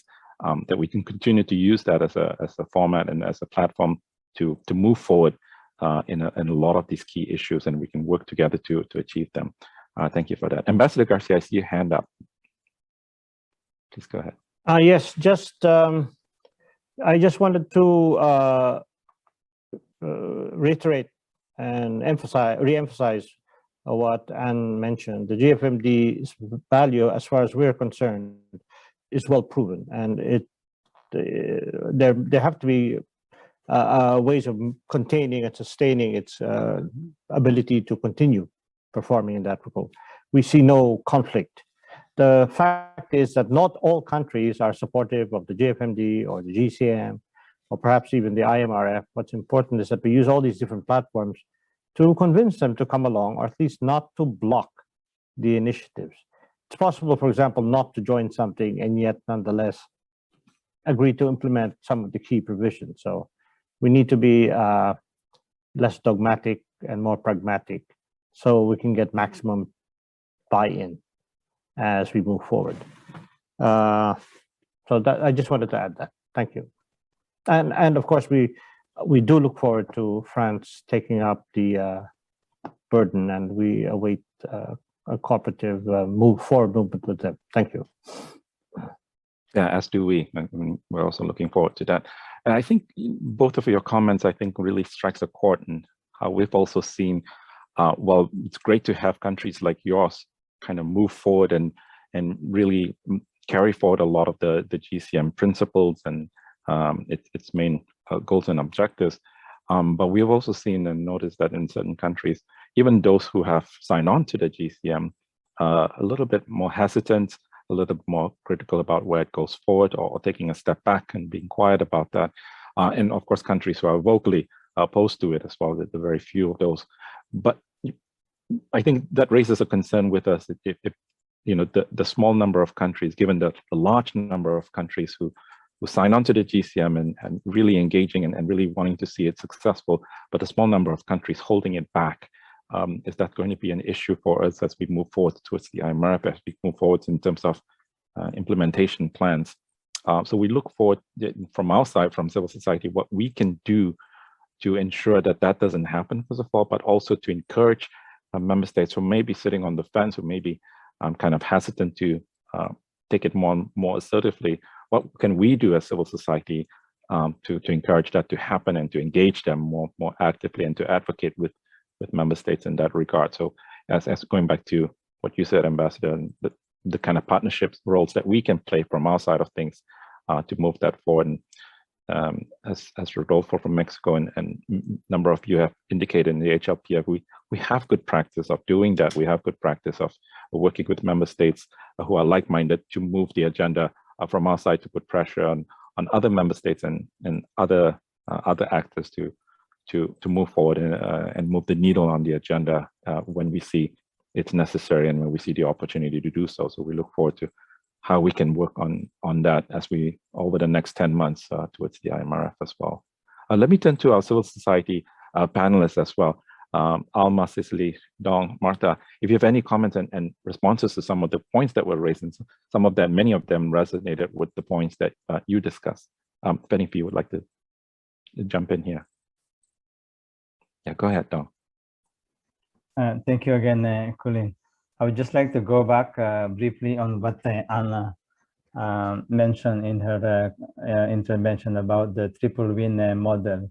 This is actually promoted by another global union federation, the Public Service International. This is another global union federation with which part of the Council for Global Unions that a member of the Civil Society Action Committee actually. We are promoting this type of cooperation, as the name speaks of it, triple win, from the recruitment to pathway to residency, or even unification with the family, and more importantly, allowed to join union in the host country. This is the model that we are promoting, and we have many samples, not just in the healthcare sector, but also in other industries where the unions are taking part in shaping the way of safe and orderly migration to destination countries, as illustrated. I just want to re-echo that. Thank you, Colleen. Thanks, Dong. Cicely? Thanks, Colin.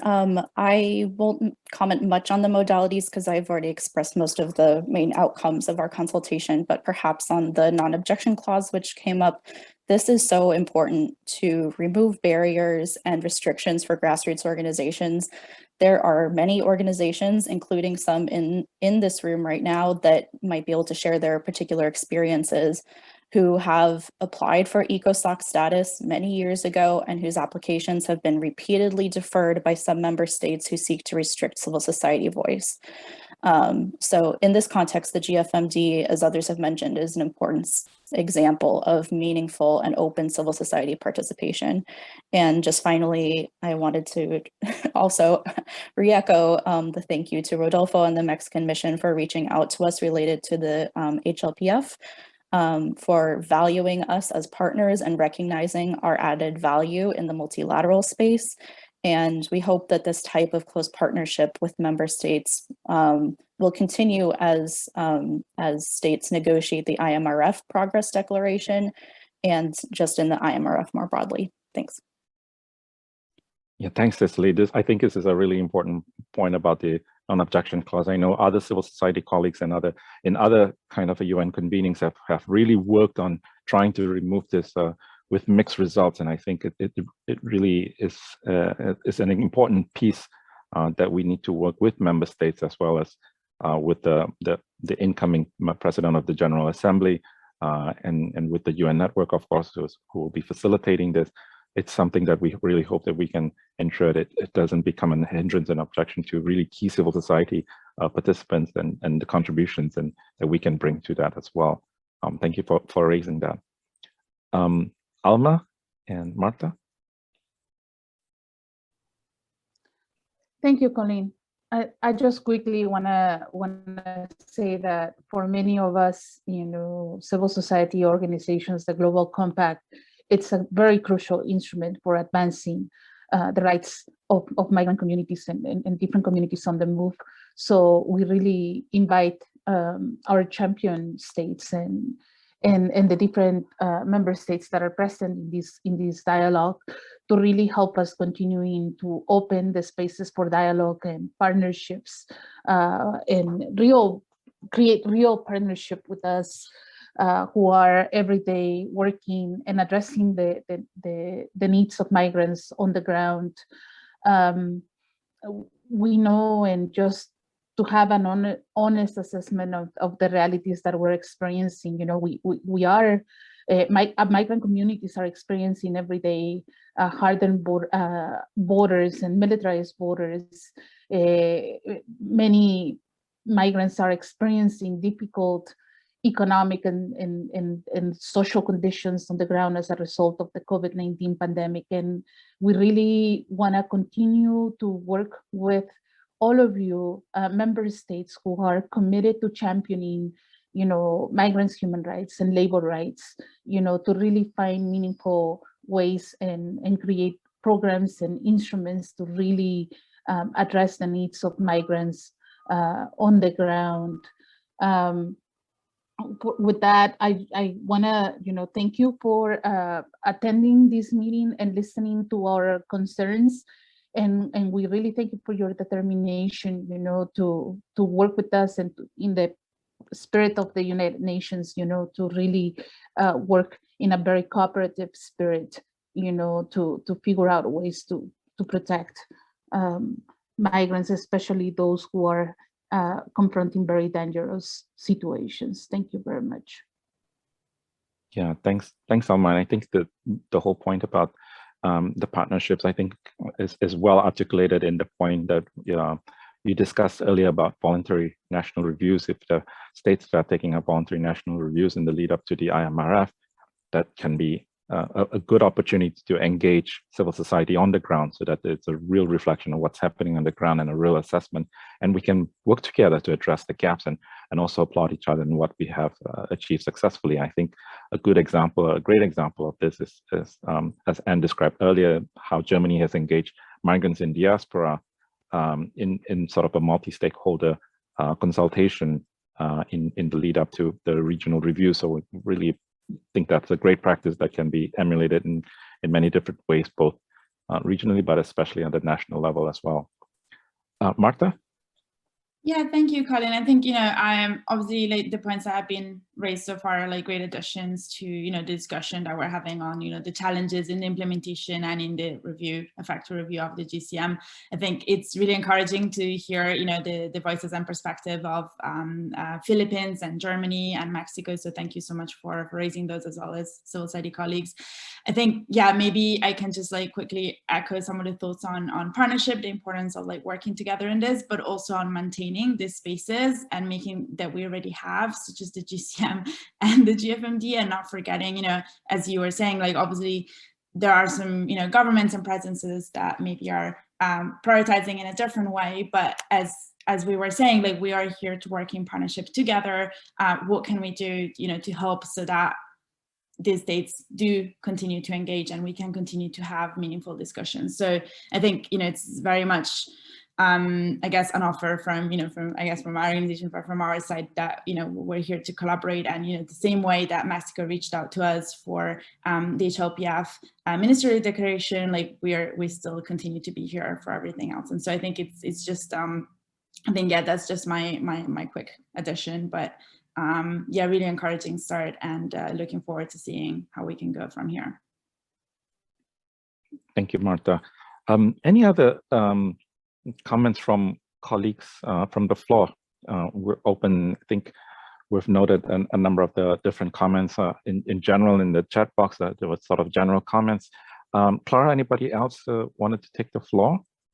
See any more hands at this point? Go ahead, Stefan. Go ahead.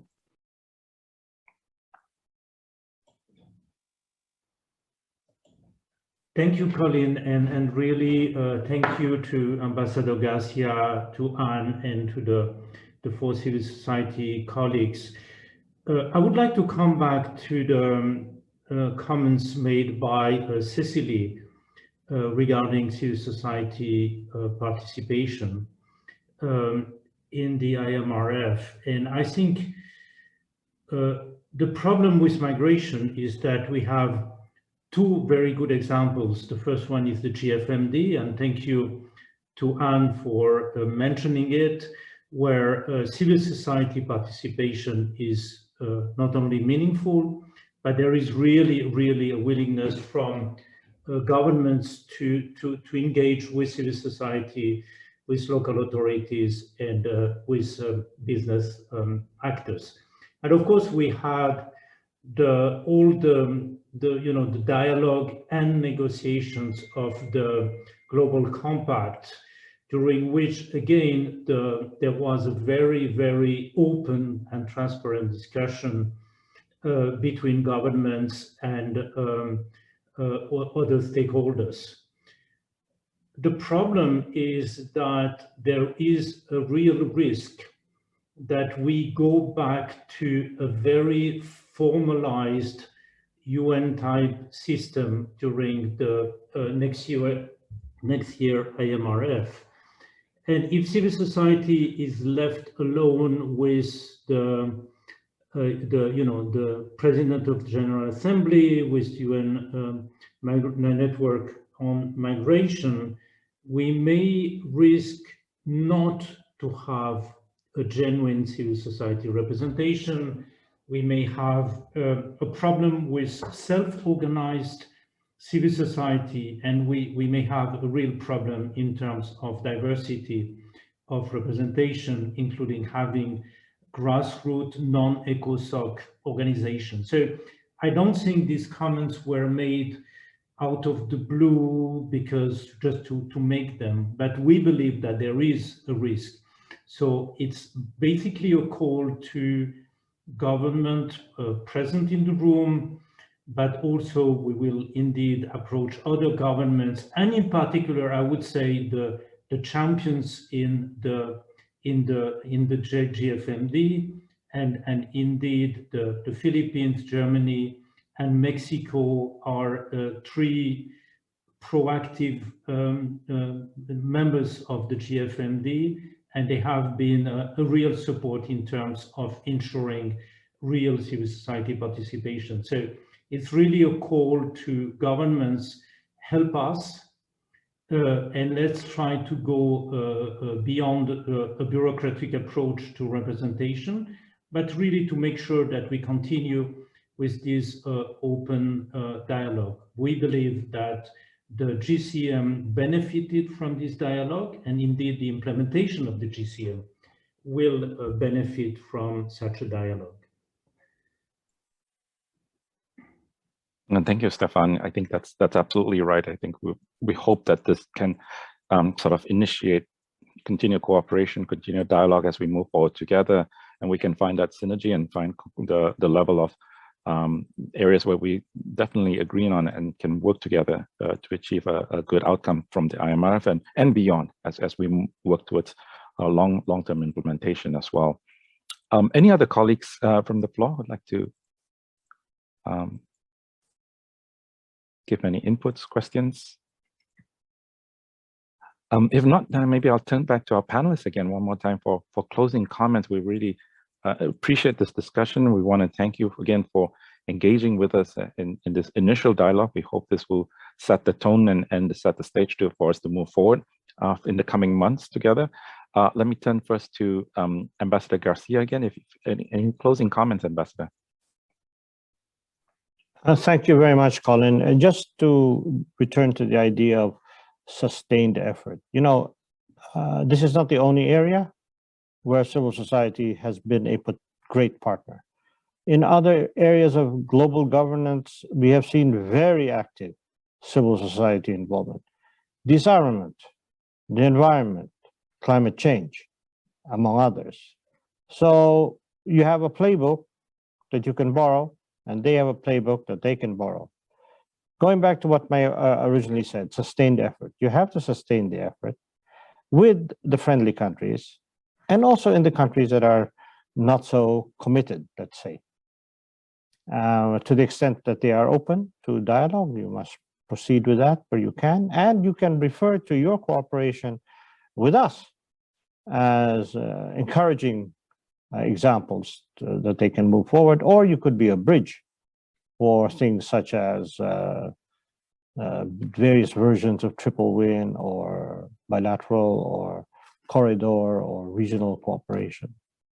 But your most valued input from our practical perspective has been on the ground in terms of providing direct assistance, helping with access to resources, networking, bringing together different communities. And this has been more valuable than you can imagine in pragmatic and real terms. And the Philippines has been very active in that sphere. So once again, Colin, thank you. Thank you to all the panelists. We are with you. We will be with you, and we will continue to be with you. Thank you, Ambassador. Yeah, certainly we thought it might be good to start with the friendliest, most like-minded countries first in this dialogue, and we really appreciate you coming forward and agreeing to have this dialogue with us. And we thought this will be a good tone that we can set proactively as we move forward towards the IMRF. And we do actually look forward to also engaging with states that might be a little more hesitant, and we need to push along and help to take along in the lead up to the IMRF. So we really appreciate you engaging with us. But this certainly won't be the end. This is just the beginning. We look forward to continued engagement and dialogue, and we'll definitely follow up on a number of these things. And we look forward also to working on the ground with our civil society colleagues who are definitely based on the ground and working directly on issues like that too, and how we can exemplify that in the IMRF. Thank you, Ambassador. Anne Hitzgraf from Germany. And again, real thank you for your support and for your engagement in this discussion as well. Your final thoughts and comments, if you will. Yeah, you asked about what can you actually do and what should we all do. So I think we really need to continue the dialogue, and there are actors who are willing to talk, who are sometimes maybe talking less. For example, Portugal, they were chairing, they had a, sorry, my English is not there anymore after 2 hours, but they had a moderating role in the EU negotiations due to their presidency, and it is over now, so maybe they might be more outspoken now. They have been very supportive, collaborating with us in the EU. We also see that there are other states, for example, Switzerland, I think is a friend, but they might have a difficult position because the political climate is not favorable. And there might be other states who have similar issues. So I would actually suggest maybe to frame the dialogue in a way that they can engage and not frame it in a GCM context, but maybe address the issue in general, talk about content and allow them to participate if you frame it in the right way. And I think you know who is still there and who you can talk about how to frame dialogues in a way that is possible for them to engage. I also think that when the invitation is there and civil society can definitely invite if the invitation does not come from states, there is opportunities where you go and there's opportunities when you don't go. So it's always a question of the topic. There might be some topics which are very easy to discuss, there are topics which are more difficult to discuss, and it's also a question of how to find the right way to get more actors on the table. What I think you can also do regarding civil society and inclusiveness, what we feel there's many grassroots organizations who still have a little gap or difficulty to understand all these international processes. They are very involved on the ground, and there is some need for translation and engaging them. And I think that could also definitely help. Because that leads to more practical examples, to positive attitude towards migrants and refugees, and that can be allies. Also coming to the more pragmatic approach, which was already mentioned by many of you. So we should continue to implement states and NGOs, etc.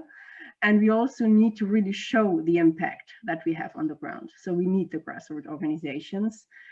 What we try is to bring practitioners to the table to really have a more pragmatic discussion about solutions and not always a policy dialogue.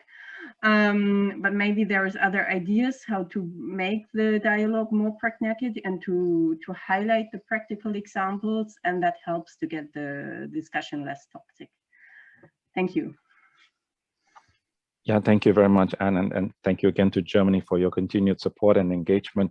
I think you're absolutely right. I think we do look forward to engaging other states as well, and the ones that you pointed out, we've been in dialogue with them, maybe on the side, even if they are not able to come in for political reasons to fully be prominent and be public about that. But certainly we look forward to helping and engaging with them to come forward. We also want to express our thanks to the other member states who have been participating in this session as well.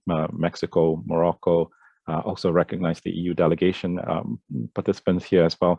So we look forward to continuing and helping along with the states that might be a little more hesitant, a little more reticent, especially engaging on the ground. And I think this is really a key thing that we hope our civil society colleagues at the national and regional level can support as well and can engage directly. And we offer from the global level that we offer our support now to them to help in that regard. Let me turn now to our civil society colleagues and panelists, starting with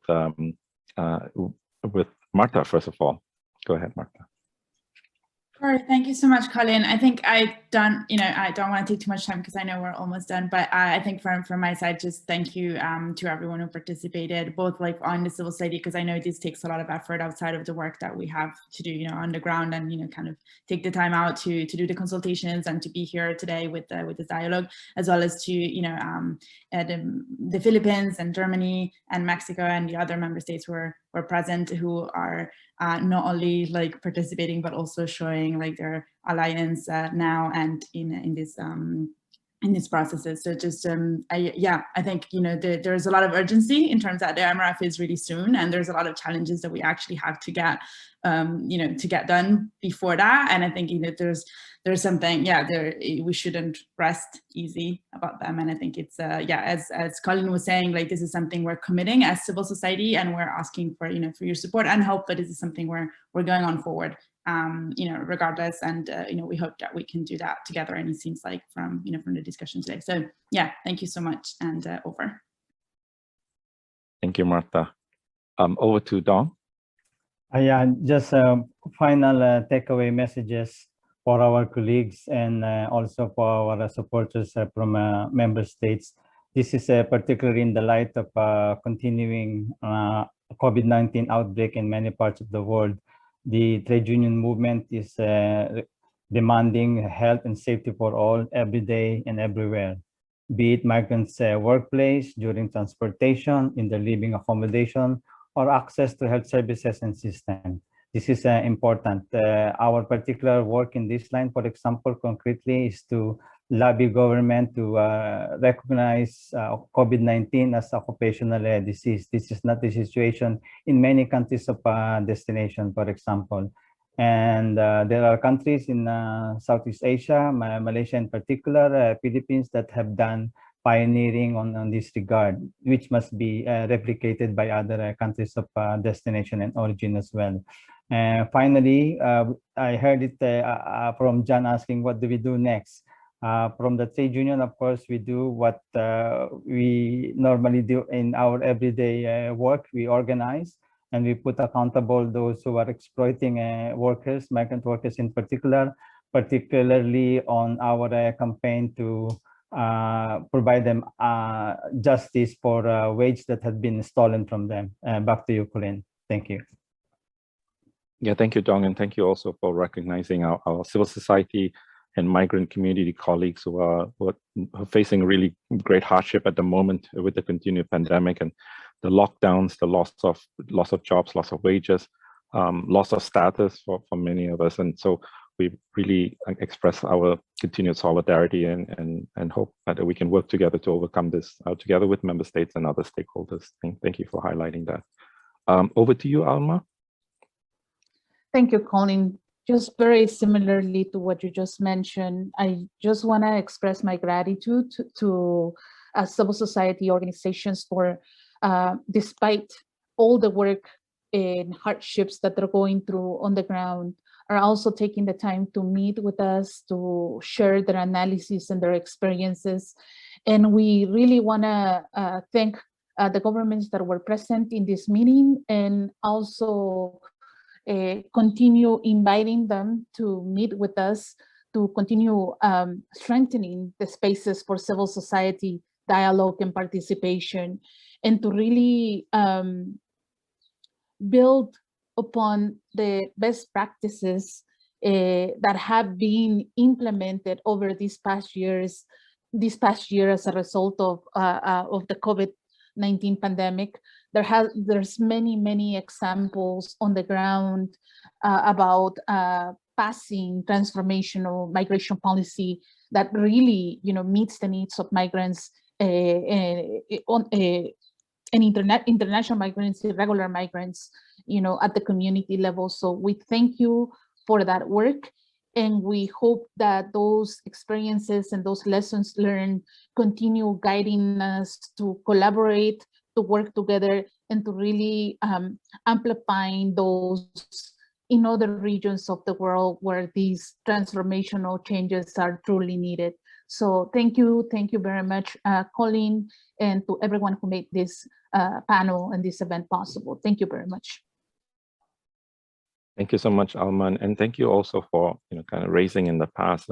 I know from yourself and from your other colleagues from the Bloque Latinoamericano on how we can engage member states on the ground at national levels also. And I think we're hoping that this sort of sets the stage where discussions and dialogues can happen at the national level in the lead up to any kind of inputs from states, and if there are any VNRs, voluntary national reviews, that might be submitted for the IMRF. We hope this kind of replicates that as well. So thank you for continuing to raise that as an important piece that we need to fit into the puzzle. Thanks, Alma. And over to you, Cicely. Thanks, Colin. Just some final thoughts. This is the first IMRF, so it will help to set the precedent for the future. So it's important that we get this one right. Otherwise, the GCM risks losing relevance and political momentum. And while it was designed at the global multilateral level, the GCM was really born out of the needs of the national, local, grassroots levels. And it's implemented in order to have a positive impact on migrants in their communities, where civil society organizations work day in and day out. And as others have mentioned, it's important to recognize the essential nature of migrants and migration during the pandemic, but also beyond. Governments have shown that they can make major changes to migration governance during COVID-19, and now we need to work together to make permanent, systemic, structural, institutional reforms that continue beyond the pandemic to ensure that as we consider the future of our economies and societies, that all people on the move are recognized and valued for the contributions that they make, regardless of their country of origin or their migratory status. And the IMRF is an important moment to move this conversation forward. And the GFMD is also an important space to advance that conversation. And finally, in order to truly measure the achievements and gaps in implementation starting now and in the months ahead of the IMRF, we need support from member states to ensure that civil society participation is open and inclusive to ensure real and effective opportunities for robust engagement. Thank you to the Philippines, to Germany, Mexico for the work that you're already doing. And we hope that you will help advocate for us with your other member state colleagues and with the UN system. We're ready to contribute our insights and engage in meaningful dialogue in the months ahead. Thank you so much to everyone who participated in the consultation and in this conversation. Yeah, thanks, Cicely. And let me chime in and echo you and say that we want to also extend our formal thanks to Ambassador Garcia and Anne from Germany, the other member states who participated in either listening or joining in comments today. We really look forward to continued engagement and dialogue with you as we move forward together towards a successful IMRF. Let me thank our civil society colleagues as well, Alma, Cicely, Dong, and Martha. Thank you for all the preparation and the work that you've done. And thank you to my Action Committee Secretariat colleagues as well, Clara and Martina, who have been working really hard in the background, not just on this session, but in the preparation lead up to this. And a big thanks to our interpreters, as always, our interpreters who have been working with us in many sessions recently. We thank you for your hard work and continued support in our sessions here. With that, we conclude for today's session. We wish everybody a good rest of the summer for those in the Northern Hemisphere who are celebrating summer and taking breaks. We look forward to reigniting our conversation come September for Action Committee colleagues. Just a reminder that next week, next Wednesday, we have our regular monthly meetings. We'll certainly be talking about this and debriefing about this. So we look forward to that. And for others, we look forward to continued follow-up from here. And stay tuned. We'll certainly move forward together in the lead up to the IMRF. Thank you, everyone. Have a good rest of your day.